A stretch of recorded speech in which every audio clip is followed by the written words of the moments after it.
Our second reading today is from John chapter 4, verses 5 through 26. He stopped at Sychar, a town in Samaria near the tract of land Jacob had given to his son Joseph, and Jacob's well was there. Jesus, weary from the journey, came and sat by the well. It was around noon. When a Samaritan woman came to draw water, Jesus said to her, "Give me a drink." The disciples had gone off to the town to buy provisions. The Samaritan woman replied, "Well, you're a Jew. How can you ask me, a Samaritan, for a drink?" Since Jews had nothing to do with Samaritans. Jesus answered, "If only you recognize God's gift and who it is that's asking you for a drink, you would have asked him for a drink instead, and he would have given you living water." "If you please," she challenged Jesus, "you don't have a bucket, and this well is deep. Where do you expect to get this living water? Surely you don't pretend to be greater than our ancestors Leah and Rachel and Jacob, who gave us this well and drank from it with their descendants and flocks." Jesus replied, "Everyone who drinks this water will be thirsty again. But those who drink the water I give them will never be thirsty. No, the water I give will become fountains within them, springing up to provide eternal life." The woman said to Jesus, "Give me this water so that I won't grow thirsty and have to keep coming all the way here to draw water." Jesus said to her, "Go, call your husband and then come back here." "I don't have a husband," replied the woman. "You're right. You don't have a husband," Jesus replied. "The fact is you've had 5, and the man you're living with now is not your husband. So what you've said is quite true." "I can see you're a prophet," answered the woman. "Our ancestors worshipped on this mountain, but you people claim that Jerusalem is the place where God ought to be worshipped." Jesus told her, "Believe me, the hour is coming when you'll worship Abba God, neither on this mountain nor in Jerusalem. You people worship what you don't understand. We worship what we do understand. After all, salvation is from the Jewish people. Yet the hour is coming, and is already here, when real worshipers will worship Abba God in spirit and truth. Indeed, it is just such worshipers whom Abba God seeks. God is spirit, and those who worship God must worship in spirit and truth." The woman said to Jesus, "I know that the Messiah, the Anointed One, is coming and will tell us everything." Jesus replied, "I am the Messiah, the one who is speaking to you." La palabra de Dios. In the spring of 2016, my partner Brian and I had the good fortune to go on vacation together for a week. And it was a deeply needed vacation. We were at the acute beginning of a long season of family conflict, which we could hardly find the time to process together, as he was just neck deep in medical residency. And though he didn't know it yet, I was finally coming to terms for my sexuality, in which I had only described to him in vague terms before. I still remember the black sand beach where I first said the word bisexual to him to describe myself, where small chunks of broken iceberg washed up right next to us like clear blue secrets.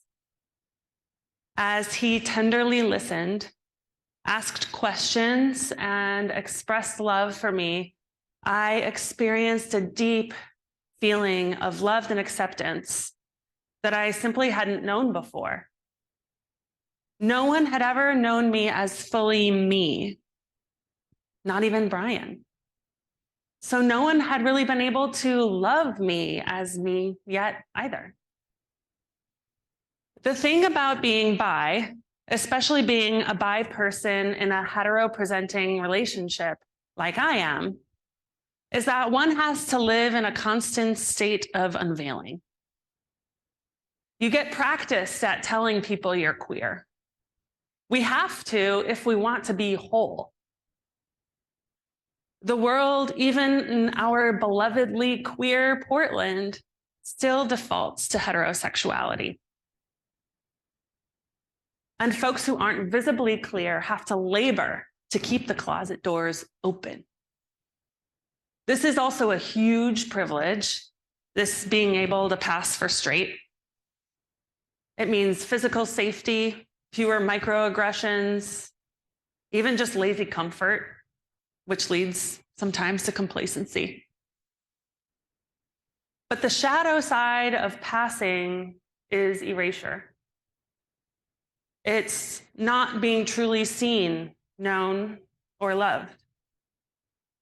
And so the act of unveiling the truth, of sharing our stories, for all of us, is one of the most sacred acts that we can do together. I have no husband, says the Samaritan woman to Jesus, unveiling one of the deepest truths of her life. I am the Messiah, says Jesus to the woman, unveiling one of the deepest truths of his. I am. The Gospel of John is known for these I am statements, like God speaking to Moses in the burning bush, claiming, I am who I am. The author of John uses the same I am to unveil Jesus's divinity to his ancient Jewish audience. I am the bread of life. I am the light of the world. I am the way and the truth and the life. Here, in the very first I am statement in the entire Gospel of John, Jesus doesn't say this in a vacuum. He first unveils himself to a Samaritan, longtime foes of the Israelites. And the Samaritan is a woman, someone to whom any man wouldn't have customarily spoken to in public. And he unveils himself to an unmarried woman, someone far at the margins of society. I am, Jesus says. I will give you water that will never run dry. I am, she says back. Sir, give me this water. We can't find our sustenance, our sustaining groundwater in this life without our own I am. We can't work for justice, love, and change in the world without also unveiling the truths within us that also need justice, love, and change. These two, this inner and outer unveiling, are inseparable. Unveiling is that moment between being and doing. It's revealing what is true. In sacred community organizing, this looks like power analysis, doing your research, digging deep to understand the context, to know the strategy for what to do next. In our inner work, this looks like digging deep to get at our truths and learning to love ourselves. I am bisexual and queer in a hetero cisgender partnership who regularly grieves the role of the church in the role the church played in the long suppression of my identity and continues to play as Lutheran churches leave the South Dakota Synod or over the question of sexuality, or as ministers in the ELCA in consensual, ethical, non-monogamous relationships are pushed to resign.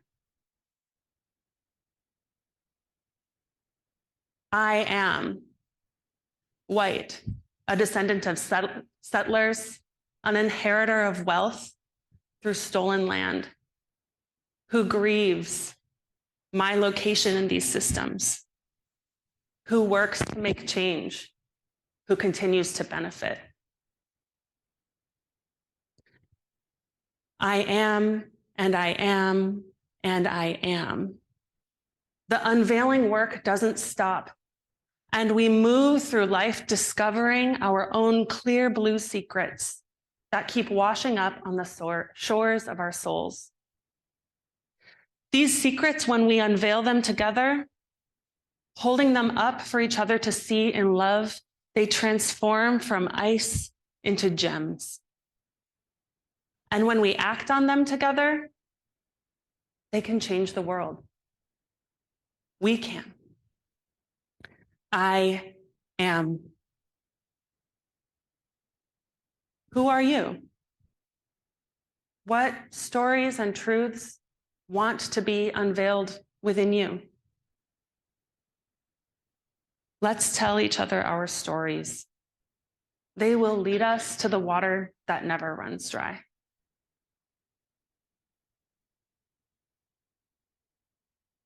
So, my friends, this is the moment where we turn to our sacred encounters.